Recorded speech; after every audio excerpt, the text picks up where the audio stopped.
Jina langu naitwa Tunukiwa Daudi, ni mkuu wa kitengo cha uendelevu wa biashara WaterAid Tanzania. Asante. Leo tumekuja hapa kama WaterAid Tanzania pamoja na wenzetu kutoka WaterAid Sweden na Denmark kuweza kumsalimia katibu mkuu na kumwelezea kuhusu project ambayo tunaianza mwezi huu inayofadhiliwa na Danida. Na kikubwa katika hii project itakuwa ni kufanya majaribio ya kufanya kazi na sekta binafsi kwenye sekta ya maji katika maeneo ya vijijini, rural water.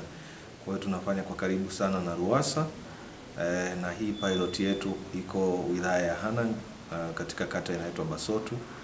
Na kwenye huu mradi kikubwa ambacho tunatamani kuona ni iwe mfano ambao unaweza kutumika sehemu zingine Tanzania kiurahisi kuweza kufanya kazi pamoja na sekta binafsi. Kwa kwenye sera yetu sasa ya maji version ya 2025 inaelezea kwamba serikali inadhamiria kufanya kazi kwa karibu na sekta binafsi kuweza kufikia wananchi kwa karibu katika sekta ya maji. Kwa hiyo tutafanya kwa karibu sana na Wizara ya Maji pamoja na RUWASA kuweza kupata learning mbalimbali zitakazotusaidia kwenye kushape